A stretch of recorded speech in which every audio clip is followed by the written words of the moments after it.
A live look at the courthouse in Atlanta. This morning, former U.S. President Donald Trump is facing a new slew of charges in that state, accused, along with 18 other defendants, of trying to overturn the 2020 election results.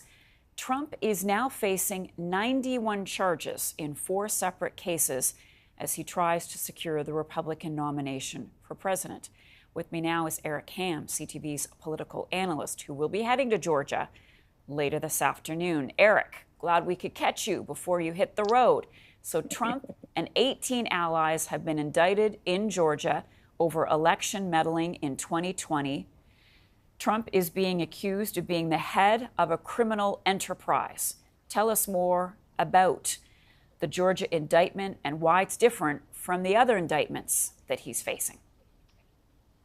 Well, this is the first time we're seeing Donald Trump and other co-defendants being charged together. And what we see here is a RICO case, which is basically a really fancy word for a conspiracy charge to actually try to unseat the electors in Georgia. Now, many anticipated this case from the prosecutor, Fani Willis, because we all remember that infamous phone call that Donald Trump had with the Secretary of State, Brad Raffensperger, where he said that he needed 11,780 votes. In fact, many thought this case would actually come much sooner than it did because that phone call, many legal experts believed, was open and shut, that Donald Trump attempted just in that audio call to try to overturn the election. In fact, it's the first of all of these cases where we have clear-cut evidence, an audio recording of Donald Trump actually attempting to try to overturn the election. In fact, we know in this case there are 2 audio recordings, one of that infamous phone call that Donald Trump made with Brad Raffensperger, but an additional phone call that he made with the former House Speaker to cajole him to actually bring the legislators back into session to try to overturn the election in the state of Georgia. And so now this case is here. And now we understand why it took so long, because we see that Fani Willis, who's no stranger to RICO cases, having gone after teachers unions and, of course, street gangs that included some hip hop stars. What we see here is a wide ranging case with a slew of indictments, including 18 co-defendants and 30 unindicted co-conspirators. So I want to go back to that infamous phone call that you mentioned. And yes, most of us have heard it by now. Trump calling up and asking, can you find me so many votes? How will his lawyers defend him in this case, Eric?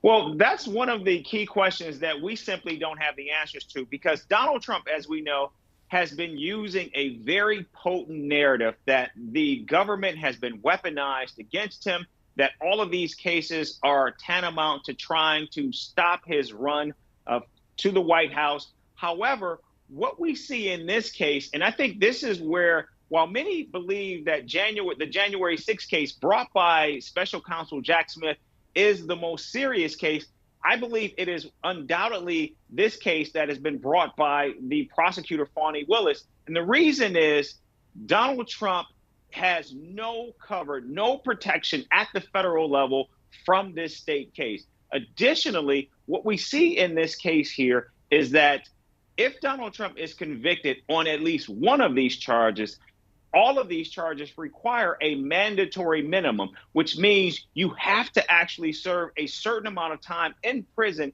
before you're actually released. In addition to that, the pardon process in Georgia works very different from other states in that the governor simply does not have the power to actually pardon an individual. Now, where we could see a constitutional crisis play out is if, in fact, Donald Trump happens to win the presidency, but is somehow convicted in this case, because there is an issue of states' rights where states have the ability to hold individuals accountable for their actions.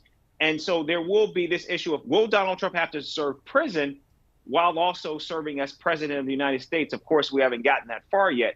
But clearly, what we see here in this case is Donald Trump has an enormous amount of vulnerabilities, not only because of the seriousness of the charges and but also that audio, those two audio recordings are very clear of Donald Trump's intentions in this case. And another interesting aspect to this case in the state of Georgia is that trials are televised. Unlike the federal cases, we could see Trump in court if it comes to that. I do want to mention something that is just going over the wires. I was asking you what his defense might be. Trump is now saying that he plans to release a report on fraud in Georgia next Monday. He's getting a report ready that he's going to post on social media in 5 or 6 days from now. So we'll be watching for that. Lastly, Eric, do you expect that this is going to hurt the former president in his bid for the Republican nomination?